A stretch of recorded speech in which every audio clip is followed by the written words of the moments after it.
1970 മുതൽ ഉമ്മൻചാണ്ടി തുടർച്ചയായി 12 തവണ നിയമസഭയിലേക്ക് വിജയിച്ചു വന്ന മണ്ഡലമാണ് പുതുപ്പള്ളി.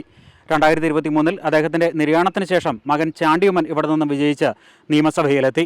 കഴിഞ്ഞ അരനൂറ്റാണ്ടിലധികമായി ഇടതുപക്ഷത്തിനെ സംബന്ധിച്ചിടത്തോളം ബാലികേറ മലയാണ് പുതുപ്പള്ളി മണ്ഡലം. 1970 പുതുപ്പള്ളി നിയോജക മണ്ഡലത്തിൽ നിന്നും ഉമ്മൻചാണ്ടി നിയമസഭയിലേക്ക് ആദ്യമായി മത്സരിക്കുന്നത്. അന്നുണ്ടായത് അപ്രതീക്ഷിത വിജയമായിരുന്നെങ്കിൽ പിന്നീട് ഉമ്മൻചാണ്ടിയുടേതല്ലാതെ മറ്റൊരു പേരിനും പുതുപ്പള്ളിയിൽ വിജയസാധ്യത കൽപ്പിക്കപ്പെട്ടില്ല.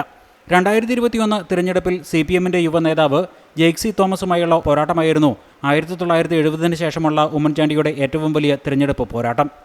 9044 വോട്ടുകൾക്ക് ഉമ്മൻചാണ്ടി വിജയിച്ചുവെങ്കിലും ഭൂരിപക്ഷം കുറഞ്ഞുപോയെന്നായിരുന്നു പൊതുവെയുള്ള വിലയിരുത്തൽ. ഇടതു തരംഗത്തിൽ ഉമ്മൻചാണ്ടിക്കും കാലിടറിയെന്നും വിമർശനമുയർന്നു. എന്നാൽ ഉമ്മൻചാണ്ടിയെ പുതുപ്പള്ളി കൈവിട്ടില്ല എന്നത് UDFന് വലിയ ആശ്വാസം തന്നെയായി. ഓർത്തഡോക്സ് യാക്കോബായ വിഭാഗങ്ങളടക്കം വിവിധ ക്രൈസ്തവ സഭകൾക്ക് നിർണായക സ്വാധീനമുള്ള മണ്ണാണ് പുതുപ്പള്ളിയിലേത്. സഭകൾക്ക് രാഷ്ട്രീയ ചായ്വുകളൊന്നും ഇല്ലെങ്കിലും സ്ഥാനാർത്ഥി നിർണയങ്ങളിലടക്കം വിവിധ മണ്ഡലങ്ങളിൽ മുന്നണികൾ സ്വീകരിക്കുന്ന നിലപാടുകളുടെ പ്രതിഫലനവും പുതുപ്പള്ളിയിൽ പലപ്പോഴും കാണാനായിട്ടുണ്ട്. ഓർത്തഡോക്സ് യാക്കോബായ വിഭാഗങ്ങളുടെ 2 പ്രധാന ദേവാലയങ്ങൾ സ്ഥിതി ചെയ്യുന്നത് പുതുപ്പള്ളി മണ്ഡലത്തിലാണ്. പുതുപ്പള്ളി പള്ളിയും മണർകാട് പള്ളിയും.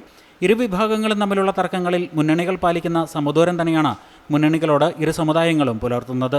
എന്നാൽ 2021 യാക്കോബായ വിഭാഗത്തിന്റെ പരോക്ഷ പിന്തുണ ഇടതുപക്ഷത്തിനുണ്ടായി. സംസ്ഥാനത്ത് സോളാർ കേസ് അടക്കം UDFനെ പിടിച്ചുലച്ച വലിയ കോലാഹലങ്ങൾക്ക് ശേഷം നടന്ന തെരഞ്ഞെടുപ്പിൽ പോലും 27,000-ൽ പരം വോട്ടുകൾ ലഭിച്ച ഉമ്മൻചാണ്ടിയുടെ ഭൂരിപക്ഷം 2021 9,000-ലേക്ക് കുറഞ്ഞതിന് കാരണം യാക്കോബായ വിഭാഗത്തിന്റെ വോട്ടുകൾ ഇടതുപക്ഷത്തേക്ക് ഒഴുകിയതാണെന്നാണ് വിലയിരുത്തൽ. എന്നാൽ ഉമ്മൻചാണ്ടിയുടെ നിര്യാണത്തിന് ശേഷം നടന്ന ഉപതെരഞ്ഞെടുപ്പിൽ ഈ ഒഴുക്ക് തിരിച്ച് UDFന് അനുകൂലമാവുകയും ചെയ്തു. ഉമ്മൻചാണ്ടിയുടെ ഭൂരിപക്ഷം 9,000-ലേക്ക് കുറച്ച ജെയ്ക്സി തോമസിനെ 38,000-ഓളം വോട്ടുകൾക്കാണ് ഉമ്മൻചാണ്ടിയുടെ മകൻ ചാണ്ടിയുമ്മൻ പരാജയപ്പെടുത്തിയത്. 2024 ലോക്സഭാ തെരഞ്ഞെടുപ്പിലും 2025 തദ്ദേശ തെരഞ്ഞെടുപ്പിലും UDFന് മികച്ച പിന്തുണയാണ് പുതുപ്പള്ളി മണ്ഡലം നൽകിയത്. ഇത് UDFന്റെ ആത്മവിശ്വാസം വർദ്ധിപ്പിക്കുകയാണ്. അതേസമയം അരനൂറ്റാണ്ടിലധികം ഉമ്മൻചാണ്ടി പ്രതിനിധീകരിച്ച മണ്ഡലത്തിൽ വികസന മുരടിപ്പെന്ന ആരോപണമാണ് ഇടതുപക്ഷം ഉയർത്തുന്നത്. UDF കോട്ടയിൽ വിള്ളൽ വീഴ്ത്താനുള്ള തന്ത്രങ്ങളാവും മന്ത്രി VN വാസവന്റെ സ്വന്തം മണ്ഡലം കൂടിയായ പുതുപ്പള്ളിയിൽ ഇടതുപക്ഷം ശ്രമിക്കുക.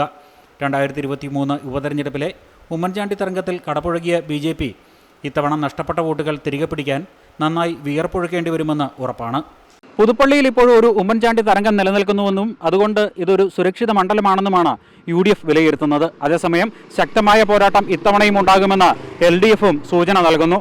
BJP ആരെ രംഗത്തിറക്കുമെന്നതാണ് ഇനി കണ്ടറിയേണ്ടത്. ക്യാമറമാൻ ജിതുകൃഷ്ണനൊപ്പം പ്രശാന്ത് ജോസഫ്, അമൃത ന്യൂസ്.